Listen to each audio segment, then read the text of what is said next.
Oke, baik. Sampai sini sudah jelas ya teman-teman terkait dengan tata tertib, bahan kajian, dan seterusnya. Ini juga ada referensi. Nanti akan ada LMS yang akan saya share ke PJMK, mungkin nanti bisa dibagikan. Nanti link terkait referensi, catatan perkuliahan, video perkuliahan, detail tugas itu nanti akan ada di situ semua ya. Oke, baik. Udah cukup ya teman-teman ya. Oke, sekarang kita masuk ke materi kita yang pertama, yaitu tentang pengantar fisika industri dan konsep dasar mekanika. Jadi tujuan pembelajaran dari materi kita hari ini adalah harapannya teman-teman nanti setelah pertemuan ini teman-teman bisa menjelaskan konsep fisika industri dan perannya dalam teknologi industri. Kemudian memahami konsep dasar mekanika nih. Jadi mungkin nanti kita akan review tipis-tipis ya tentang konsep dasar mekanika itu kayak apa sih. Utamanya mungkin nanti akan kita bahas di sini ada tentang gaya, momentum, energi ya kan. Dan kita nanti akan coba untuk menghubungkan ya bagaimana konsep mekanika ini kita aplikasikan nyata di industri seperti itu. Oke, sebelum kita lanjut, kita punya sebuah pertanyaan, apa itu fisika industri? Silakan teman-teman. Ya, boleh? Mikrofonnya di siapa ya? Pakai. Ntar nggak kedengeran suaranya. Iya Pak, baik terima kasih atas kesempatannya. Pemalu ya? Saya izin menjawab Pak mengenai... Namanya siapa? Devin. Devin? Iya. Davin atau Devin? Devin? Iya, betul. Gini? Betul. Devin? Iya. Kamu adanya ini ya, artis ya? Devina Karamo ya bukan? Jauh. Saudara saya itu. Bukan? Kakak? Bukan. Bukan. Hobi pedal. Oke, gimana Devin? Jadi menurut saya fisika industri itu adalah pengaplikasian ilmu fisika di dalam dunia industri. Aplikasi ilmu fisika di dunia industri. Di dunia industri. Oke, sip. Devin nomor berapa absennya, ingat nggak? Mungkin nomor NIM belakangnya, karena ini banyak banget. Saja, Pak, ada NIM aja, NIM belakangnya berapa? 03. 03, oh paling atas nih dia. Devin Jabriel, oke mantap. Oke, ya terima kasih Devin. Ya, ada lagi teman-teman yang mau kasih input tentang apa itu fisika industri? Ya, silakan. Firas ya? Gimana Firas? Mic-nya dikirim. Kerjaan lurus. boleh. Ya ampun. Atau diri.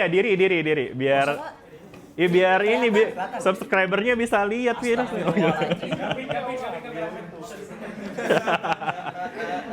Ya, gimana Firas, silakan.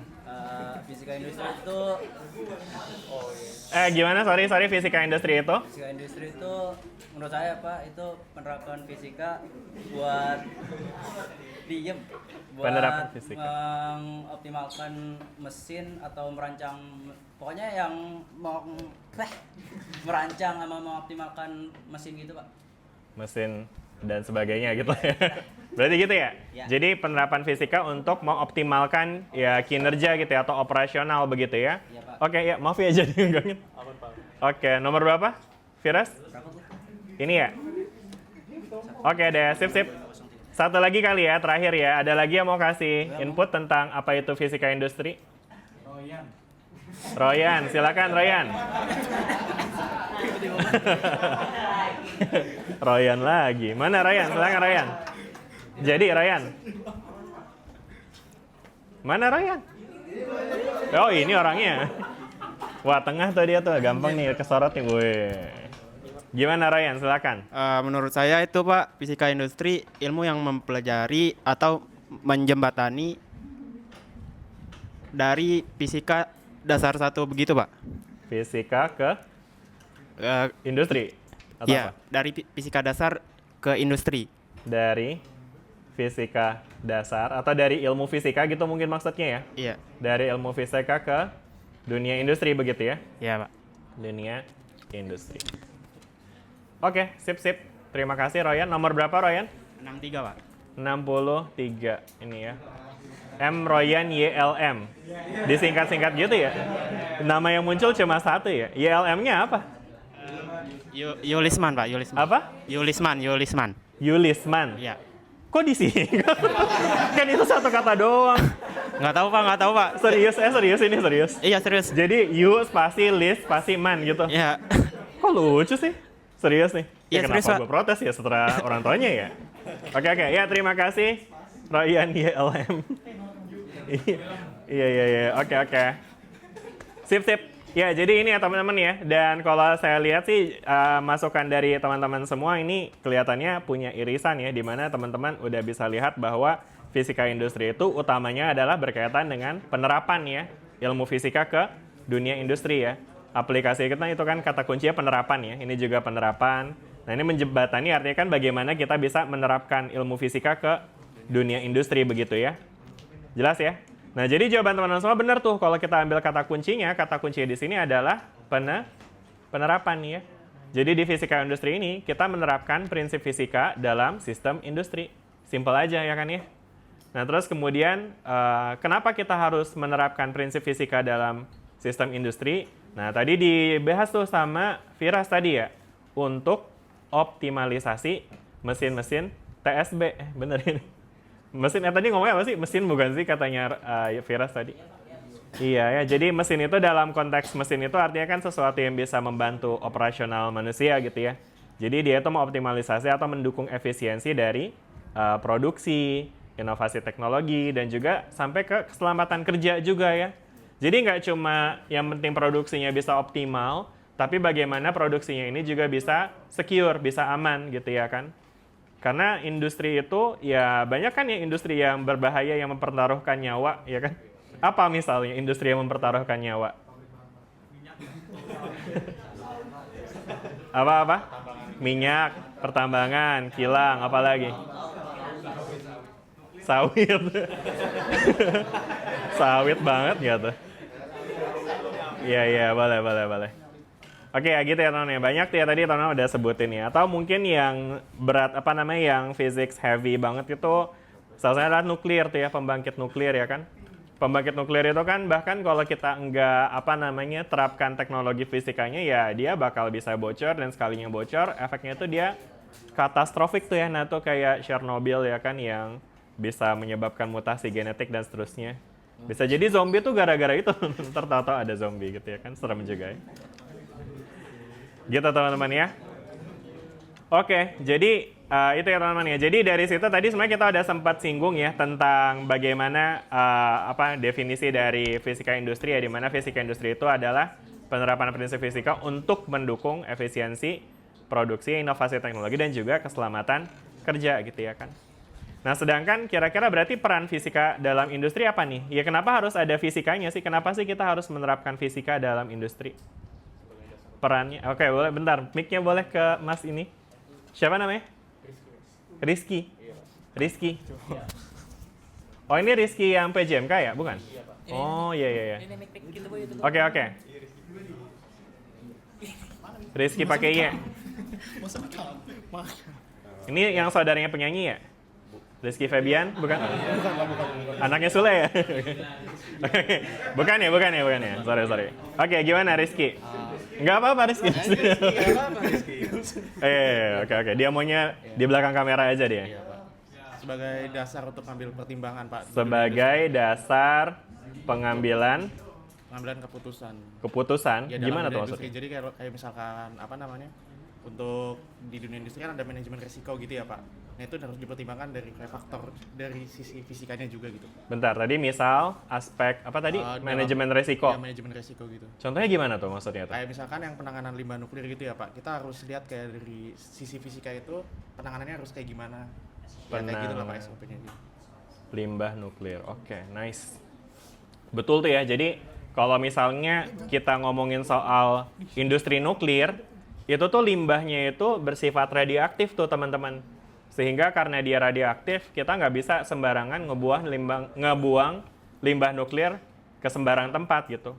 Misalnya ditaruh di laut bahkan, itu juga bisa bahaya tuh karena bisa menyebabkan air lautnya tercemar, ya kan, terus kemudian akan bisa bisa menyebabkan mutasi dan seterusnya gitu ya kan. Nanti ada zombie ikan hiu gitu ya kan. Anyway, siapa tadi Rizky? Nomor berapa Rizky? 037, Pak. 037, oke ini ya Rizky. Oh Rizky pakai I? Iya, Pak. Oh, maaf. Rizky pakai I. Oke, sip. Oke, ada lagi nggak nih teman-teman yang mau kasih input? Iya, silakan. Nih, Rizky dikasih. Menurut saya Pak, Menurut Niobi? peran fisika dalam industri itu adalah sebagai nggak apa-apa Rizky. Oke. Wah, jadi interaktif sekali ya. Oke, gimana? kalau di fisika itu kan ilmunya itu dipakai di masa-masa awal dalam revolusi industri itu terpakai dari prinsip Newton itu dipakai ke mesin uap pertama dan itu menyebabkan industri massal tuh bisa memungkinkan untuk dilakukan pada masa abad ke-18. Jadi peran fisika tuh memungkinkan mass industrialization di masa revolusi industri pertama. Ya. Nice. Oke, ya baik, terima kasih Niobi. Ya, jadi tadi Niobi sempat ngomongin soal revolusi industri ya. Ya, itu betul banget tuh teman-teman. Jadi adanya penerapan fisika dalam dunia industri bisa menyebabkan revolusi industri. Pernah dengar lah ya cerita tentang mesin uap ya. Jadi dari awal penemuan tentang mesin uap itu ya semuanya jadi serba bisa di machinery gitu ya, dibuat mesinnya gitu ya kan. Meskipun mesinnya waktu itu tradisional ya, maksudnya pakai uap kan ya. Nah, tapi ya itu merupakan penerapan dari prinsip fisika ya. Nah, cuma tadi kayaknya Niobi sempat nyebutin hukum Newton ya. Nah, sebenarnya itu mungkin bukan Newton ya yang sangat berkontribusi pada mesin uap, tapi siapa coba? James Watt, ya pokoknya yang termodinamika lah ya. Coba sebutin tuh siapa tuh orang-orang yang berkecimpung di termodinamika. Iya, Boltzmann, oke. Ya kayak gitu-gitu ya teman-teman ya. Oke. Ya, udah sih mungkin cukup ya. Tadi udah dicatat ya Niobi. Makasih. Oke, jadi itu ya teman-teman ya. Jadi teman-teman udah bisa lihat ya bahwa peran fisika dalam industri itu bisa mengoptimalkan proses produksi nih yang pertama. Ini proses produksi itu ya termasuk ya tadi revolusi industri itu sebenarnya juga jadi optimal kan ya semua proses produksi ya.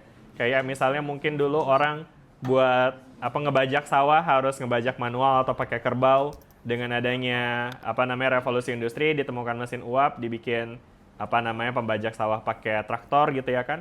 Nah, itu udah jadi lebih optimal kan ya. Bahkan untuk berkendara gitu ya kan, yang tadinya orang mungkin kemana-mana pakai kuda, sejak revolusi industri, penemuan mesin uap, diciptakanlah mobil pada generasi awal gitu ya, tenaga uap begitu. Oke. Nah, terus kemudian yang lainnya kalau kita ngomongin industri modern, ya banyak ya, kayak misalnya untuk mengontrol suhu, aliran fluida, getaran mesin ya kan. Ini maksudnya apa sih? Kayak misalnya contohnya tuh kontrol suhu. Kan banyak ya industri yang dalam produksinya itu sangat sensitif terhadap suhu. Misalnya apa? Industri apa? Boiler. Makanan, betul ya. Kalau misalnya suhunya terlalu rendah, nggak mateng ya.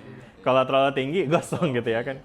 Sederhananya jadi di makanan kan. Misalnya apa? Kayak microwave gitu misalnya, atau oven gitu ya kan. Itu kan pengontrol suhu sebenarnya kan, yang kita putar-putar ya kan. Nah, jadi maksudnya dengan adanya penerapan fisika ya kan, itu kita bisa ya mengontrol suhu untuk mengoptimalkan proses produksi ya. Dan kemudian ada untuk aliran fluida, getaran mesin dan seterusnya ya. Kemudian ini pengembangan teknologi sensor. Nah, ini juga teman-teman ya merupakan penerapan dari fisika juga ya. Seperti halnya pengukuran tekanan, suhu dan juga analisis spektrum dan seterusnya ya. Ini teman-teman bisa baca lah ya. Masih kuat di sini, kayaknya udah pada getar-getar di sini nih. AC-nya di sini ya, dingin bener ya. Oke. Coba pelukan deh, ya biasanya. Itu penerapan fisika guys, jadi ada pertukaran panas gitu. Atau digesek-gesek gini ya kan. Langsung banget. Bukan muhrim. Oke, jangan ya bercanda ya. Aman ya. Mungkin bawa jaket kali. Gitu ya.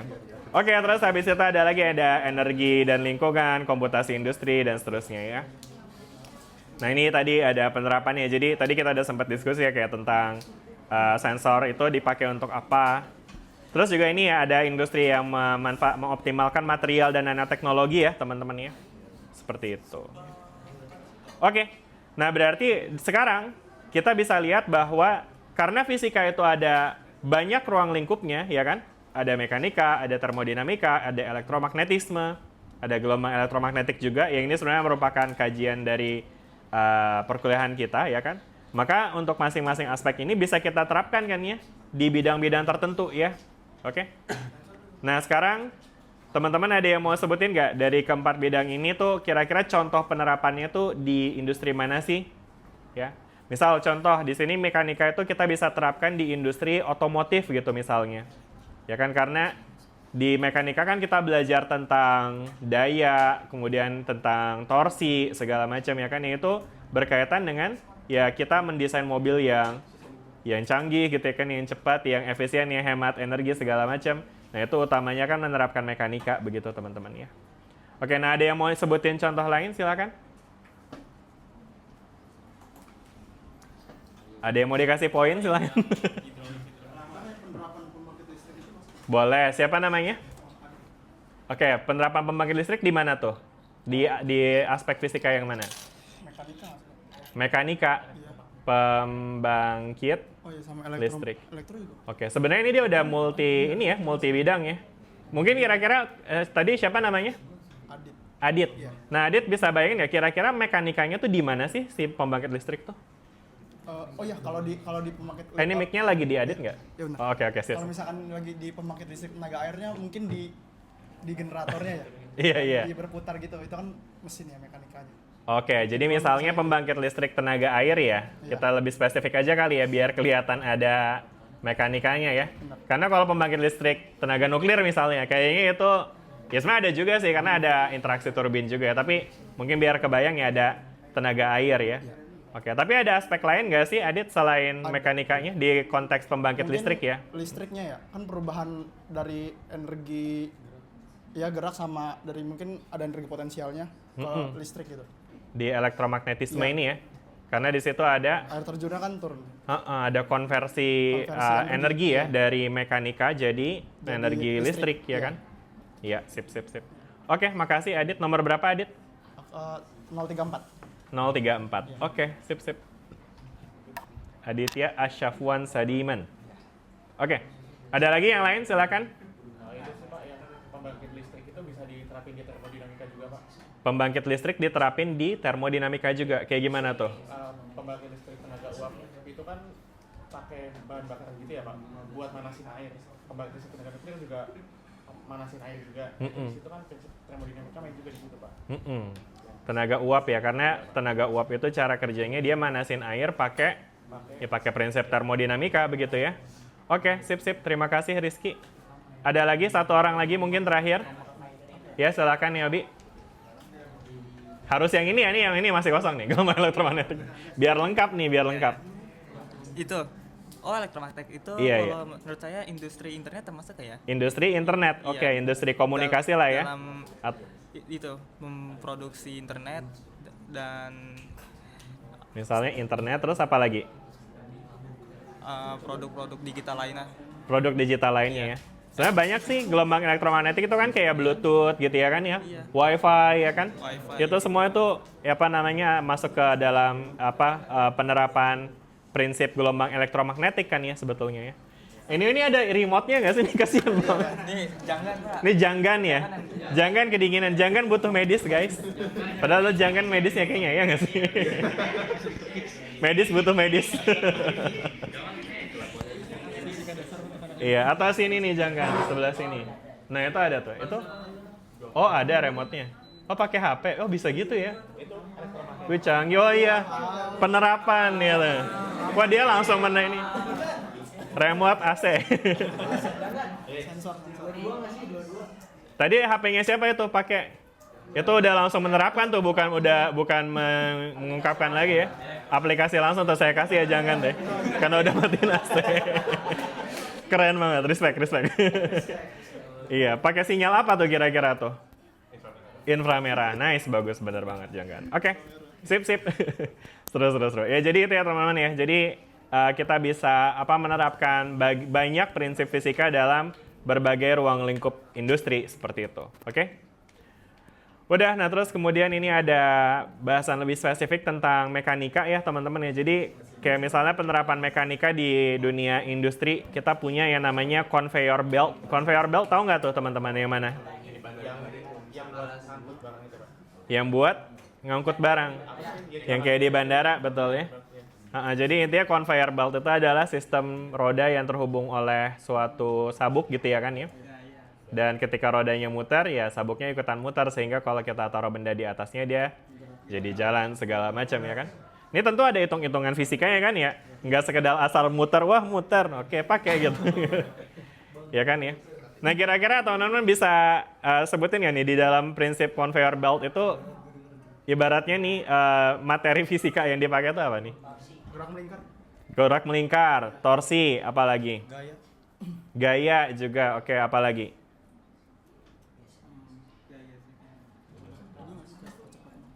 Oke, yang nyebut gaya tadi siapa? Kayaknya belum ngomong ya tadi. Siapa yang mau nyebut gaya? Masnya? Oh ini. Siapa sih tadi yang nyebut gaya tadi? Gaya. Devin, ya udah Devin boleh. Coba Devin yang dimaksud dengan gaya di sini gimana tuh? Bisa dielaborasikan nggak bagaimana prinsip gaya diterapkan pada sistem conveyor belt? Baik, Pak.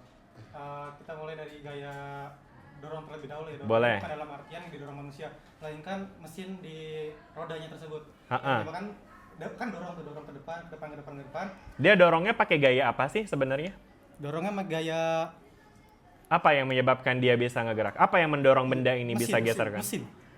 Mesinnya ngedorong emang? Enggak, Emang ada pushnya rodanya gitu? Rodanya. Berarti gaya apa nih kira-kira? Gaya apa? Enggak gesek soalnya bedanya dia. Nggak gesek, bukannya diam. Nah, gimana dong tuh? Gaya apa ya berarti ya? Gaya bebas. Itu berenang, Mas. Jawab gaya kupu-kupu sekalian. Gaya apa tuh kira-kira? Wah, ini ada diskusi nampaknya di tim. Oke, ya gimana diskusinya coba? Ya nggak apa, boleh dilanjutin. Siapa? Adit ya? Iya, tapi kan ini yang dilakuin sekarang. Gimana Adit? Gimana? Perantara. Iya, kalau Gayanya ini tuh melalui perantara, Pak. Gaya melalui perantara. Waduh, apa nih maksudnya? Apa ya? kalau Maksudnya apa nih gaya perantara? gimana ya? Kalau misalkan nggak tahu saya asbun mungkin. Iya nggak apa-apa. Ini mah kayak- kelas nyantai aja, Ya, itu kan ngobrol kalau- aja. Kalau di bidang miring itu kan kalau benda kan jatuh ya. Ini penerapannya tapi pakai mesin. Pakai perantara mesin. ya. Jadi geraknya tuh pakai perantara mesin bukan pakai gaya gerak. Betul. Jadi apa yang menyebabkan dia gerak? Mesin kan tadi ya. Nah maksudnya gayanya tuh gaya apa berarti? Dorong. Gaya dorong. Nah di mana tuh? Emang di sini ada yang ngedorong kotaknya? Bukan dalam artian itu, Pak. Maksudnya enggak. Kira-kira yang menyebabkan dorongan tuh di bagian mananya sih di konver? Rodanya. Yang di bawah conveyor itu ada penggeraknya itu ya Pak. Oh si roda-roda yang ada di dalam sini gitu.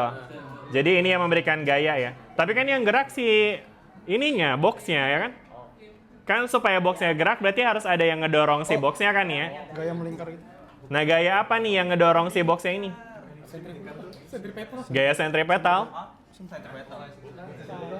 Gaya apa ya kira-kira yang ngedorong boxnya? Titik poros.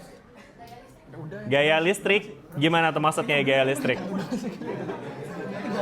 Bentar, mic-nya boleh dikirim ke sini? Nih.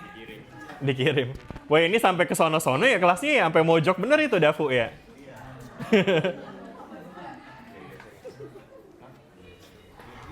Oke, gimana tuh coba? Kan kalau misalnya untuk nyalain alatnya kan perlu gaya listrik kan untuk bergerakin atau untuk menjadikan gaya gesek. Jadi energi listrik itu atau gaya listrik itu berubah menjadi gaya gerak, jadi bisa jalan. Oke, sip. Siapa namanya? Gendis, Pak. Bilkis nomor? Gendis. Hah? Gendis. Gendis. Oh ya maaf. Nomor berapa Gendis? Ini ya, 20 ya? 13 ya. Ah, 13. Oh ini kan ya. Yang saya tanya ininya ya teman-teman ya. Soalnya kalau ini apa namanya? Ya enaknya sih ngeliatnya gitu ya. Oke ya, terima kasih Gendis. Nah tadi Gendis ngomong soal gaya listrik tuh ya kan? Karena ada gaya listrik yang menyebabkan mesinnya bergerak, begitu ya? Oke. Nah tapi sebenarnya teman-teman kayaknya agak kecampur nih antara gaya listrik dengan, tadi sebenarnya Gendis juga sempat nyebutin tentang energi listrik. Gaya listrik sama energi listrik sama apa beda? Apa bedanya? Gaya itu apa sih? Energi itu apa sih?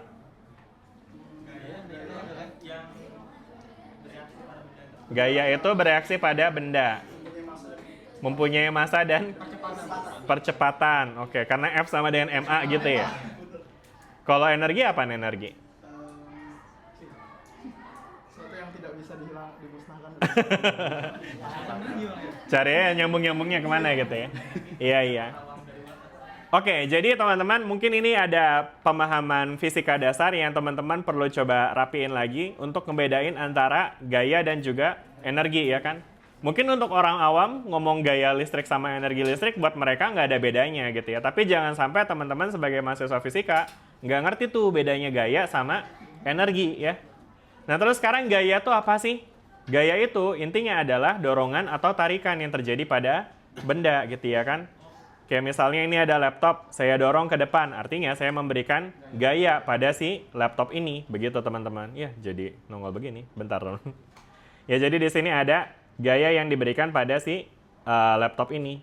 Kok dia nggak mau ngecil, teman-teman? Bentar ya, bentar.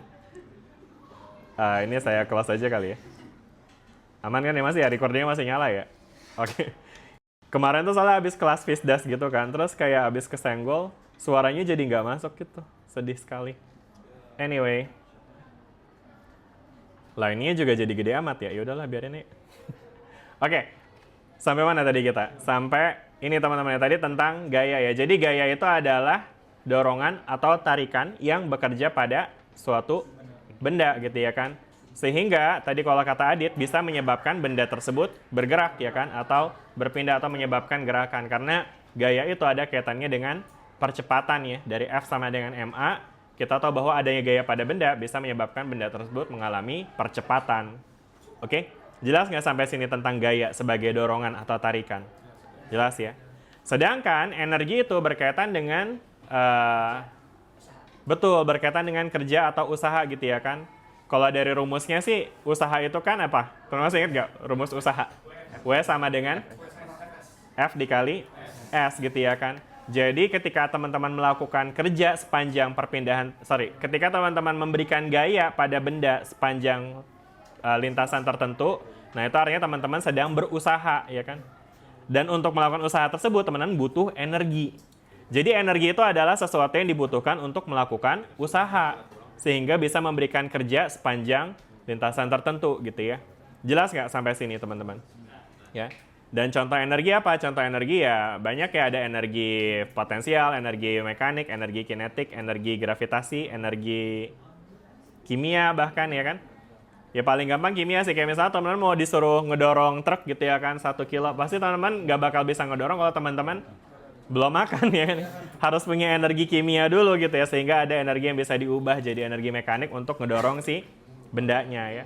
Nah, balik lagi ke jawabannya Gendis tadi, yang Gendis maksud sebenarnya lebih ke energi listrik tuh. Karena kita perlu mengaliri listrik ke si conveyor belt-nya, sehingga si conveyor belt-nya ini bisa muter, ya kan? Sehingga dia menghasilkan gerakan, ya kan? Dan gerakan itu artinya dia berubah menjadi energi mekanik nih. Jadi energi listriknya diubah jadi energi mekanik dulu. Dan mekanika yang terjadi di sinilah yang menyebabkan dia itu bisa terdorong tuh ya. Sehingga kalau tadi Gendis sebut gaya listrik, nah itu akan jadi salah. Kenapa salah? Karena gaya listrik sama energi listrik, meskipun sama-sama listrik, tapi dia dua hal yang berbeda ya. Energi listrik kan tadi adalah yang kita butuhkan untuk melakukan suatu usaha gitu ya kan. Dalam hal ini yang dibutuhkan untuk memutar roda. Sedangkan kalau gaya listrik itu punya definisi sendiri tuh. Nah ini materi fisika dasar 2 kemarin baru belajar nih. Pasti yang kelas lain juga udah masuk ya, kelas Fisdas 2 ya. Materinya lagi itu kan ya. Gaya listrik ya, apa tuh gaya listrik? Nah, apa? Kaki 1Q2 per R kuadrat. Itu gaya listrik atau gaya Coulomb ya sebutnya ya. Jadi gaya listrik adalah gaya yang muncul akibat interaksi antara dua benda bermuatan. Jadi harus ada dua muatan dulu baru ada gayanya. Muatannya juga ada syaratnya tuh ya kan, antara sama-sama positif atau yang satu positif yang satu negatif ya kan. Jadi dorongan yang muncul gara-gara ada muatannya. Sedangkan di sini, di box ini, dia kedorong gara-gara dia punya muatan atau bukan? Bukan kan ya? Ya tentu ada isinya ya, tapi bukan muatan listrik kan dia ya. Jadi bukan ketarik gara-gara gaya listrik gitu ya. Nah makanya jadi pastikan teman-teman, again saya highlight ya, jangan ketukar-tukar nih antara gaya listrik dengan energi listrik. Jelas sampai sini? Jelas. Kayak. Balik lagi, jadi gaya apa ini? Tadi belum kejawab jadinya. Ini ngomongin energi listriknya doang kan baru ya. Energi listriknya betul, tapi gayanya apa nih? Gaya apa yang mendorong si box ini sehingga dia biasa bergeser di atas conveyor belt? Gaya apa? Boleh angkat tangan aja deh kayaknya nih. Oke nih, siapa nih? Ini kayaknya Janggan deh, angkat tangan deh. Janggan aja, Janggan.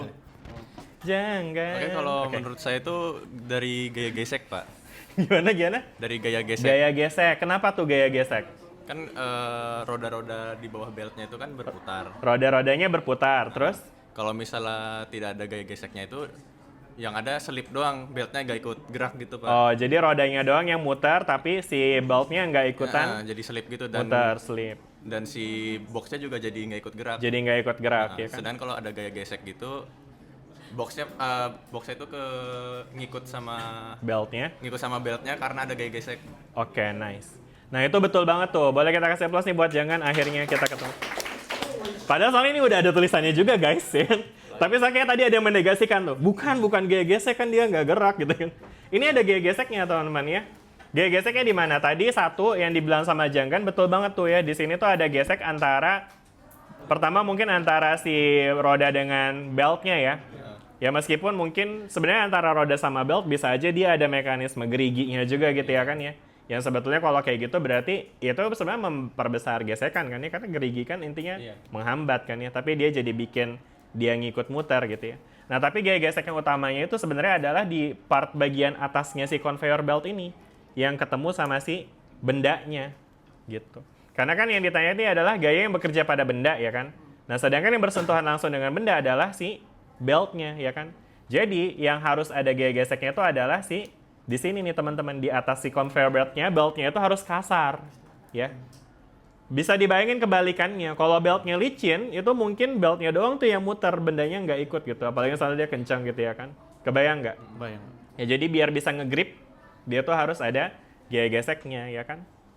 Nah tapi mungkin kalau ngomongin gaya gesek orang juga suka tadi mungkin salah kaprahnya kayak dia kan nggak gerak berarti nggak ada gaya gesek dong harusnya. Nah ini pemikiran yang agak kurang tepat karena ada dua jenis gaya gesek ya kan. Apa aja? Gaya gesek statik sama gaya gesek kinetik. Bedanya apa? Benar. Exactly, itu dia. Jadi gaya gesek statik itu, gaya gesek kinetik itu adalah gaya gesek yang bekerja ketika bendanya udah gerak ya kan. Kayak misalnya teman gini-gini ya. Nah itu gaya gesek kinetik tuh ya, karena tangan teman kan bergerak kan ya antara satu dengan lainnya ya kan.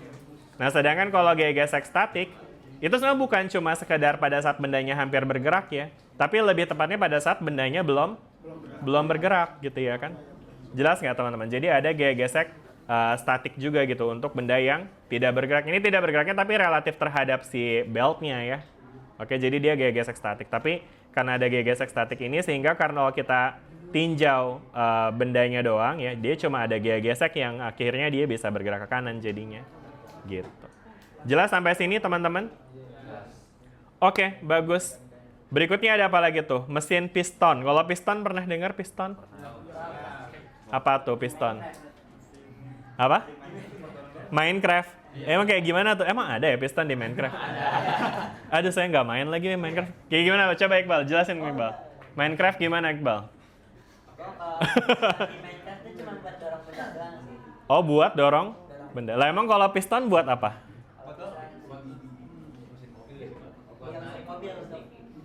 Buat apa? Ledakin. Ledakin apa di motor? Gimana maksudnya? Ini mic-nya boleh dikirim ke Iqbal?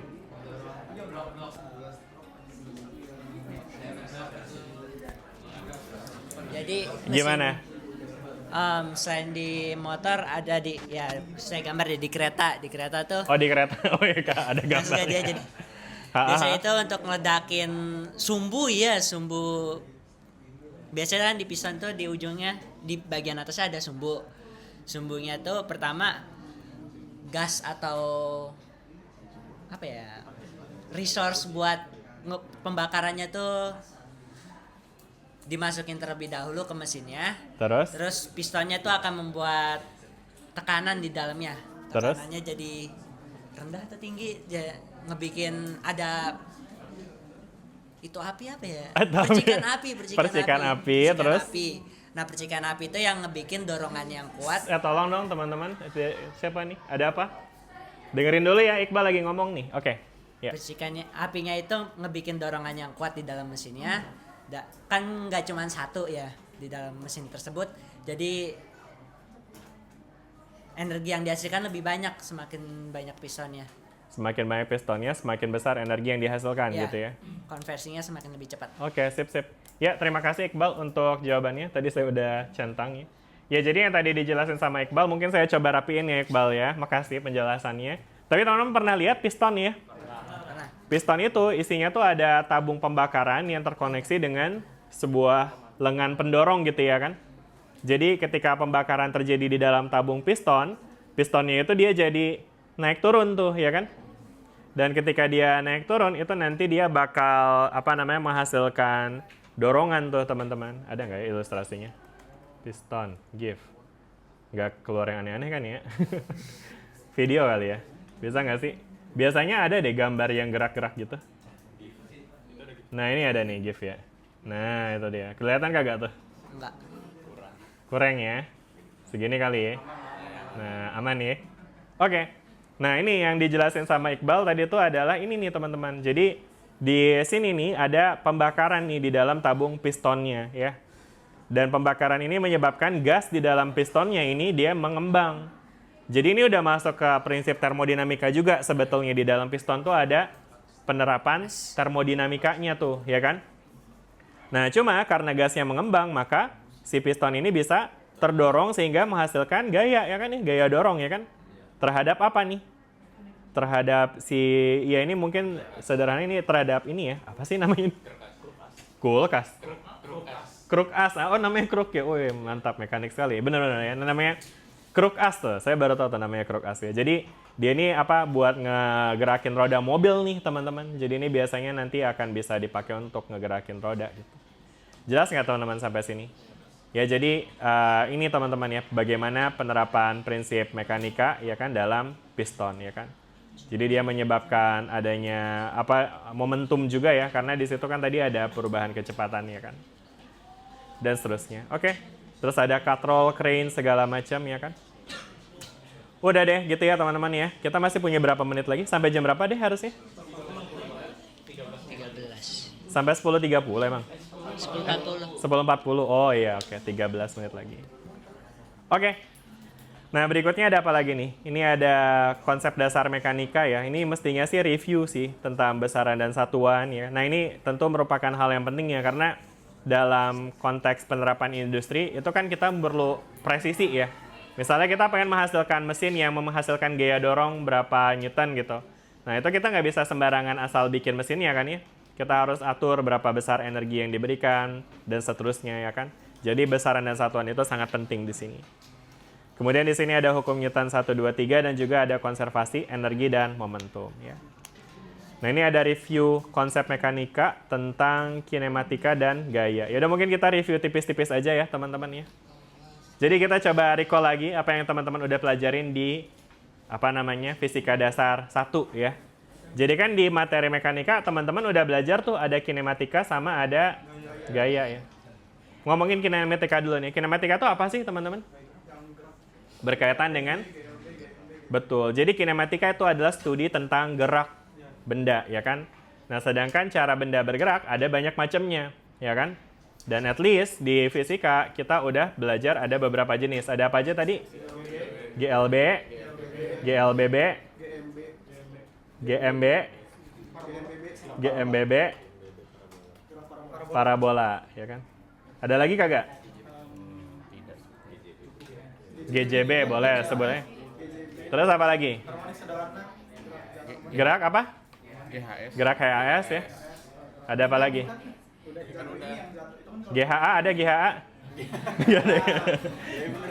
Gerak harmonik acak. Nggak gerak gedung si Masyari ini. Nggak ada. Apa lagi?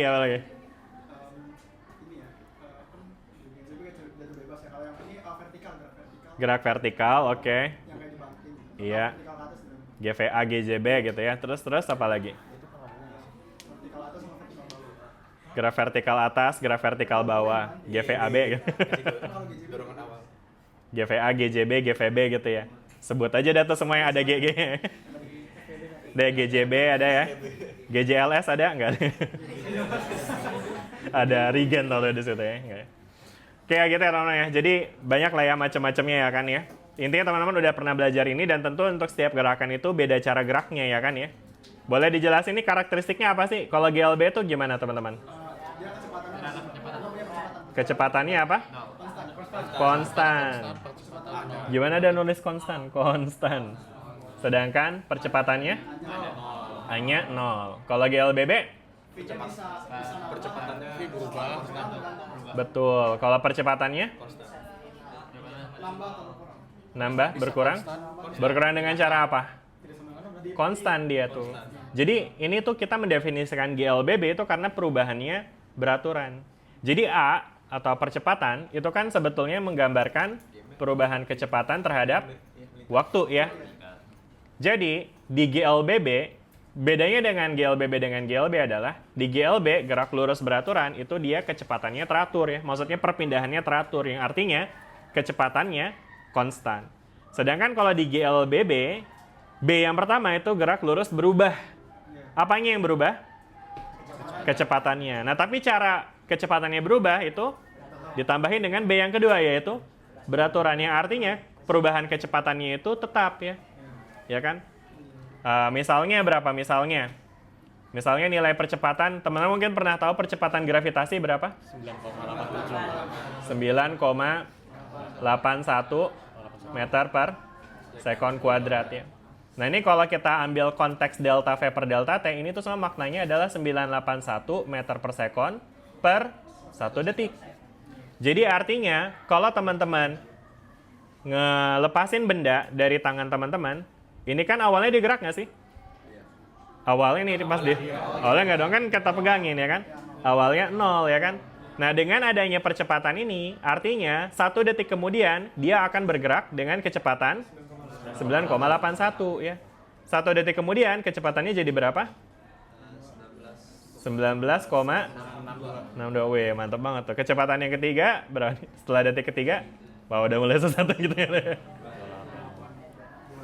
Iya, jadi teman-teman bisa bayangin ya ini detik 0 ya, ini 1 detik pertama, terus ini detik kedua, ini detik ketiga ya kan. Nah ini dia akan nambah-nambah sebesar segitu terus ya, 19,62 tambah berapa deh? 9,81. 29,43 segitu. Gitu teman-teman. Jadi artinya kita bisa melihat bahwa percepatan itu esensinya adalah perubahan kecepatan.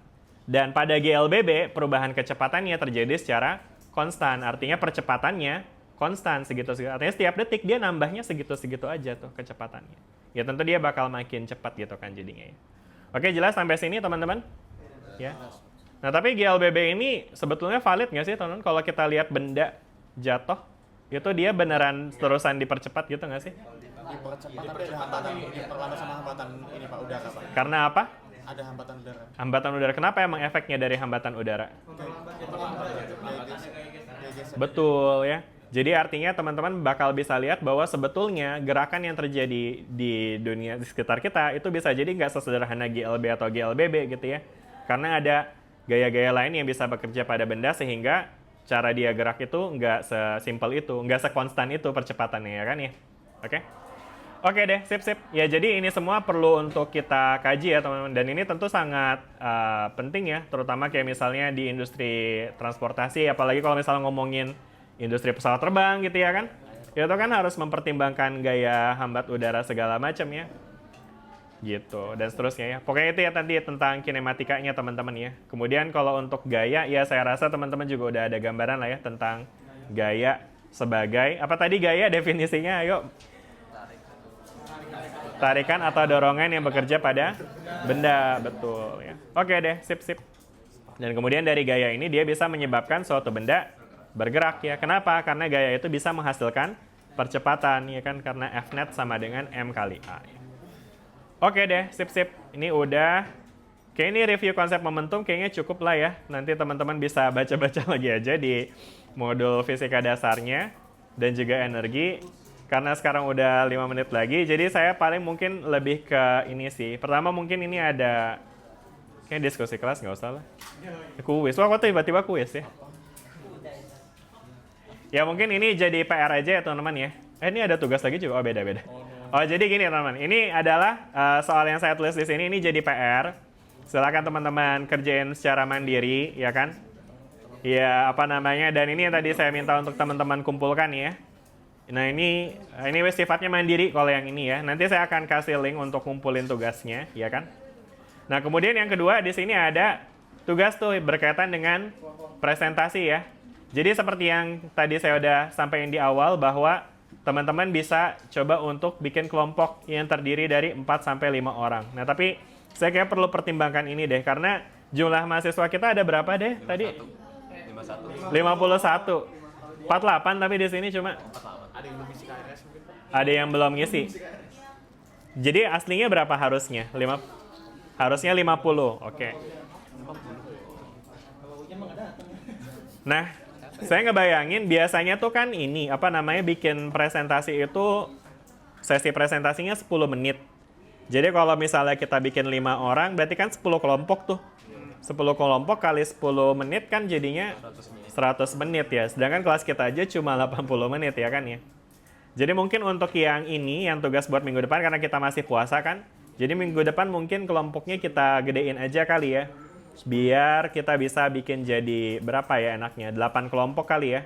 Biar kalau misalnya masing-masing 10 menit kebagian. Berapa tuh? Jadi 80 menit in total ya.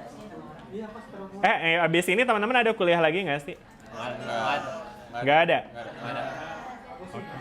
Saya lagi khawatir ini aja sih nanti kalau besok agak extend dikit gitu. Ya mungkin nanti sesi presentasinya juga mungkin diefisiensikan aja ya. Jadi intinya kita bikin jadi 8 kelompok, berarti berapa tuh? 50 bagi 8 berapa? 6,25. Ngeri juga tuh. Tangan kanan, tangan kiri. Oke, jadi mungkin akan ada yang 6, akan ada yang 7 gitu ya. Banyakan yang 6 kayaknya berarti ya? Iya, Pak. 2 kelompok buntung dapat 7. Iya. Berarti berapa gimana cara baginya kira-kira enaknya? Berapa sih emang? 4 kan 50, 6 kali 8 berarti 48 ya? Sisa 2 orang ya? Berapa sih? 6 kali 8 berapa? 48. Berarti ada 2 orang sisa tuh ya kan? Nah, 2 orang sisa apa bikin kelompok sendiri dia duet ya? Dua. Enggak ya. Ya nanti 2 orang sisa itu ya teman-teman silakan diadopsi aja ke jadi anak bawang gitu. Enggak gitu ya. Jadi ini buat pembentukan kelompok gimana teman-teman? Bisa bikin sendiri atau mau saya yang bikinin? Bikin sendiri. Oke, yaudah. Silakan bikin sendiri. Teman-teman nyamannya sama siapa ya kan? Ya jadi tadi ya teman-teman ya membernya ada 6 orang berarti ya. Nanti ya kalau misalnya ada yang mau 7 ya tadi ya 7-nya itu intinya bikin 6 gimana caranya ya? Intinya kuota buat 7 itu cuma buat 2 kelompok kan berarti ya. Maksudnya kalau misalnya ya ada 3 kelompok yang bikin 7 berarti akan ada yang 1 orang yang ada 1 kelompok yang kurang kan ya. Ya jadi ya silakan didiskusikan lah ya teman-teman udah Olympic Camp udah ngerti lah ya bagaimana berdinamik angkatan gitu. Nah, terus habis itu nanti topiknya ini teman-teman ya. Jadi setelah nanti teman-teman bikin kelompok, teman-teman boleh pilih ini ada berapa topik nih? Ada 5 kan ya. Jadi ini at least tiap topik ini dipilih sama 1 kelompok, at least ya. Jadi kalau ada yang pilih 2 nggak apa-apa, tapi jangan sampai ada topik yang nggak kepilih. Jelas nggak teman-teman? Oke, terus habis itu nanti jelaskan minimal 2 konsep ya. Atau prinsip mekanika yang diterapkan dari industri tersebut ya. Dan ini simpel aja sih. Halo teman-teman, saya belum selesai nih. Jadi untuk menjabarkan ini juga simpel aja, nggak usah dibuat ribet. Kayak misalnya contoh nih ya, contoh ngomongin conveyor belt. Ya udah teman-teman sesimpel ngejelasin tentang bagaimana sih gaya fisikanya itu, gaya gesek ya, bekerja pada conveyor belt. Terus mungkin kalau ada hitungannya gimana kira-kira cara ngitungnya dan seterusnya gitu ya. Sehingga harapannya kita bisa kerjakan presentasinya itu dalam mungkin 8 menit kali ya kita timerin biar bisa tetap tepat waktu nanti selesainya begitu. Jelas sampai sini teman-teman? Dan kemudian ekspektasi saya nanti pas di presentasi jangan sampai teman-teman cuma baca di slide-nya doang ya. Ini kerap terjadi tuh di kota-kota besar tuh. Jadi pastinya teman-teman paham dulu dengan apa yang mau disajikan. Nah, nanti teman-teman tinggal sajikan apa yang teman-teman pahami gitu secara verbal begitu. Oke? Udah ya? Nah, ini ya. Jadi mungkin nanti ada 8 menit pemaparan. Oh ya, jadi ini mestinya ada 2 menit tanya jawab ya.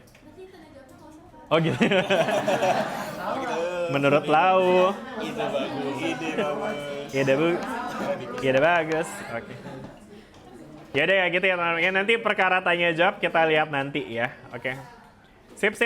Oke, kalau gitu mungkin itu aja. Udah 10.40 pas ya berarti. Ada pertanyaan nggak teman-teman sebelum kita akhiri perkuliahan kita hari ini? Tidak. Cukup ya, jelas ya. Baik, kalau gitu kita akhiri. Terima kasih banyak atas partisipasi dan perhatiannya. Udah. Terima kasih, sampai ketemu lagi minggu depan. Assalamualaikum warahmatullahi wabarakatuh. Waalaikumsalam.